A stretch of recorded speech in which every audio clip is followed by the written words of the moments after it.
The Victorian conservatory stood like a cathedral of glass against the December storm, its panes drummed by rain that had turned to snow by midnight. Inside, exotic blooms defied the winter's grip, orchids from distant jungles, roses that shouldn't exist, and in the center, Dr. Edmund Blackwood's obsession, a thorned monstrosity of black petals that he'd spent 20 years perfecting. The Midnight Rose, he called it. Tonight it would claim its creator. Steam rose from heated soil while shadows danced between the iron framework, and somewhere in that humid paradise, death waited with infinite patience. Earlier that evening, Dr. Blackwood had summoned them all, his 3 apprentices and the daughter who bore his name, but not his love. Helena Blackwood stood apart from the others, her designer coat a stark contrast to their soil-stained aprons. Marcus Vale, his devoted pupil of 8 years, hung on every word. Eliza Chen scribbled notes with unusual fervor, while young Oliver Moss shifted nervously, his grandfather's old leather satchel clutched tight. "Tomorrow," Blackwood announced, his voice cutting through the humid air, "the Midnight Rose will be presented to the Royal Botanical Society. Glory at last. But in that glass house of secrets, glory would prove as sharp as thorns. Dawn broke grey and merciless over the snow-covered estate.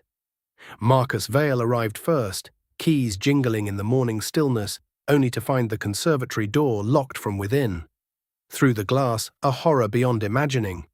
Dr. Edmund Blackwood hung suspended on his prized rosebush, the black thorns piercing his body like nature's own execution. His wire spectacles lay shattered on the stone floor, reflecting the pale morning light. The snow around the conservatory remained pristine. No footprints, no disturbance. Whatever had happened in that glass sanctuary had happened from within, and someone among them was a killer. Inspector Cordelia Grey arrived within the hour, her trained eyes taking in what others had missed. The conservatory's door was indeed locked from inside, the key still in place. No other exits existed save the windows, all sealed shut against winter's bite. The heating system hummed its mechanical lullaby, while exotic blooms bore witness to the impossible. "A locked room mystery," Grey murmured, noting the victim's position, the angle of the wounds, the suspicious absence of struggle. She'd seen murders disguised as accidents before, but never one so theatrically arranged.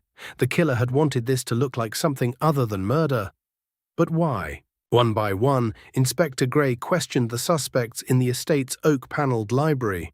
Helena Blackwood, elegant even in grief, admitted her father had threatened to write her out of his will entirely. "He said I was a disappointment, that I'd chosen art over science, but I wouldn't kill him for money, Inspector." Marcus Vale's devotion seemed genuine, but Grey noticed his mud-stained notebook filled with detailed sketches of the Midnight Rose. Eliza Chen spoke of her mentor's brilliance while clutching research papers to her chest. And Oliver Moss, the nervous grandson, kept glancing toward his leather satchel with guilty eyes. Each harbored secrets as dark as winter soil. In the conservatory's potting shed, Inspector Grey made a crucial discovery: a vial of concentrated nicotine extract derived from tobacco plants, enough to paralyze a man within minutes. Nearby, she found gardening gloves stained with a suspicious residue and a half-empty bottle of the rare fertilizer used exclusively on the Midnight Rose. The pieces began forming a picture. Someone had laced the thorns with poison, ensuring that even a slight puncture would prove fatal. But who among them had both the botanical knowledge and access to such exotic toxins?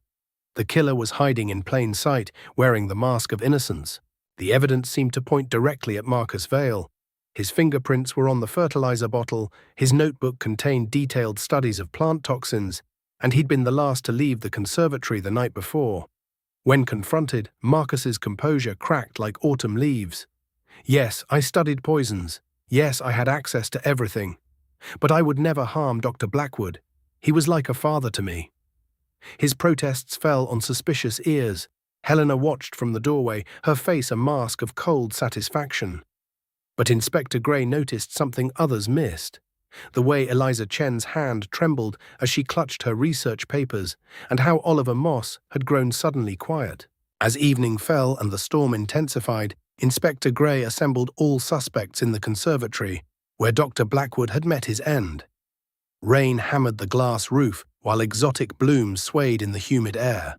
The midnight rose stood like an accusatory finger, its black petals seeming to pulse with malevolent life. "Someone in this room is a killer," Grey announced, her voice cutting through the mechanical hum of the heating system. "Someone who used their intimate knowledge of botany to commit the perfect murder. Someone who counted on us believing this was an accident." Lightning illuminated their faces, fear, guilt, and desperate hope warring in their eyes. Inspector Grey's eyes settled on Eliza Chen, who had grown pale as winter moonlight. "You poisoned the thorns 3 days ago during routine maintenance. Dr. Blackwood always inspected his prize rose by touch. You knew he'd prick his finger. But you made one mistake. The research papers you've been guarding so carefully are your original work, aren't they? Work that Dr. Blackwood was about to present as his own."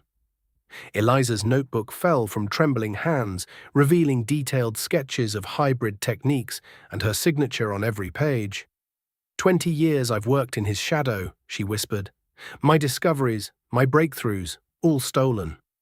The midnight rose was mine, not his. I couldn't let him take that too." As dawn broke over the snow-laden estate, Inspector Grey watched them take Eliza Chen away.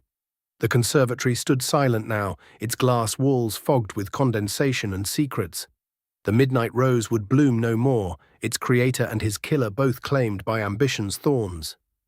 Helena Blackwood stood at her father's grave 3 days later, finally free from his disapproval but carrying the weight of what might have been. Marcus and Oliver would continue their studies elsewhere, forever changed by the knowledge that genius and madness often share the same soil. In the end, the perfect murder had been undone by the very passion that inspired it.